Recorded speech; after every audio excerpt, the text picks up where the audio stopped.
ಹೇಳ್ತಿದ್ದೀರಾ? ನನಗ್ ಗೊತ್ತಾಗ್ಲಿಲ್ಲ.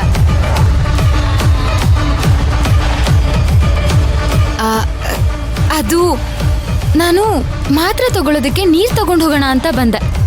ನೀರು ಡೈನಿಂಗ್ ಟೇಬಲ್ ಮೇಲಿದೆ, ತಗೊಂಡು ಹೋಗ್ತಾ ಇರು.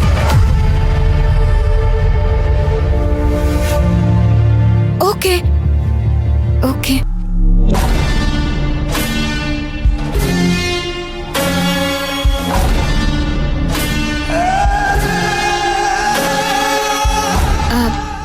ನಾನೇ ನಿಮ್ ಮಾತುಗಳನ್ನ ಕೇಳಿಸ್ಕೊಂಡಿಲ್ಲಪ್ಪ. ನೀವುಗಳು ನಿಮ್ ಮೀಟಿಂಗ್ನ ಮುಂದುವರಿಸ್ಕೊಳ್ಬಹುದು.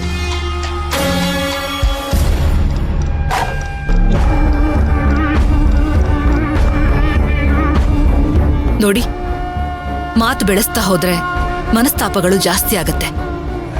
ಈಗ ಮನೇಲಾಗಿರೋದು ಗೊತ್ತು ತಾನೆ. ಮಾತ್ ಸಾಕು, ಹೋಗಿ ಮಲ್ಕೋ.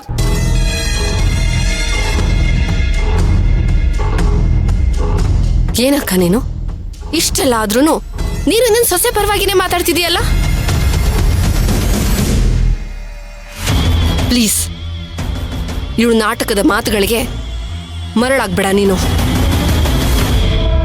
ದಮಯಂತಿ, ನೀನ್ ಸುಮ್ಮನೆ ಇದ್ದಷ್ಟು ನಿನಗೆ ಒಳ್ಳೇದು. ನೀನು ಭಕ್ತಿನ ದೂಷಿಸಿದ ತಕ್ಷಣ ನಂಬೋಳು ನಾನಲ್ಲ.